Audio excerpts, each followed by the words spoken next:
নমস্কার, আপনাদের সকলকে স্বাগত জানাই চ্যানেল রূপা মুখার্জিতে। ইতিমধ্যেই আপনারা অনেকেই হয়তো শুনেছেন যে এপ্রিলের বর্ধিত মহার্ঘ ভাতা পাননি সরকারি পেনশন প্রাপকেরা, আর এই নিয়ে দুশ্চিন্তায় রয়েছে অনেকেই। গত 12ই ফেব্রুয়ারি বাজেট বক্তৃতায় রাজ্যের অর্থ প্রতিমন্ত্রী চন্দ্রিমা ভট্টাচার্য রাজ্য সরকারের কর্মীদের ডিএ 4% বৃদ্ধি ঘোষণা করেছিলেন। 1 এপ্রিল থেকে এই বর্ধিত ডিএ পাওয়ার কথা তাদের, পাশাপাশি সুবিধা পাওয়ার কথা ছিল পেনশনভোগীদেরও। এপ্রিল মাস থেকেই রাজ্য সরকারের ঘোষণা অনুযায়ী মহার্ঘ ভাতা বৃদ্ধির কথা ছিল, কিন্তু অভিযোগ এপ্রিলে পেনশনের সঙ্গে ওই বর্ধিত ডিএ পাননি রাজ্যের সরকারি পেনশন প্রাপকেরা।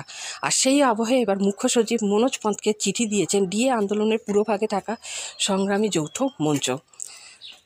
চলতি বছরে ভাতা বৃদ্ধির কথা ঘোষণা করেছিল, কিন্তু রাজ্যের নানা প্রান্তে বহু সরকারি পেনশন প্রাপক এপ্রিল মাসের পেনশনের সঙ্গে বর্ধিত মহার্ঘ ভাতা পাননি। আর এই পেনশনের টাকায় বহু লোকের পুরো সংসারটি চলে,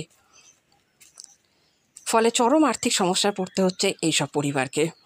এ বিষয়ে শীর্ষ আদালতে অতীতের রায় উল্লেখ করে যৌথ সংগ্রামী মঞ্চ চিঠিতে দাবি জানিয়েছেন যে যার বা যাদের গাফিলতিতে এই ঘটনা ঘটেছে তাদের চিহ্নিত করে শাস্তি দিতে হবে। পাশাপাশি আগামী 7 দিনের মধ্যে ক্ষতিগ্রস্ত পেনশন প্রাপকদের বার্ষিক 6% সুদসহ যাবতীয় বকেয়া মিটিয়ে দিতে হবে। রাজ্য সরকারের কর্মীদের পাশাপাশি সরকারি সাহায্যপ্রাপ্ত স্কুলের শিক্ষক, অশিক্ষক কর্মী, সরকার অধিকৃত পঞ্চায়েত, পুরসভার কর্মীদেরও ডিএ বৃদ্ধি পেয়েছে, 18% হয়েছে। 1 এপ্রিল থেকে ডিএ পাওয়ার কথা তাঁদের, পাশাপাশি সুবিধা পাওয়ার কথা পেনশনভোগীদেরও।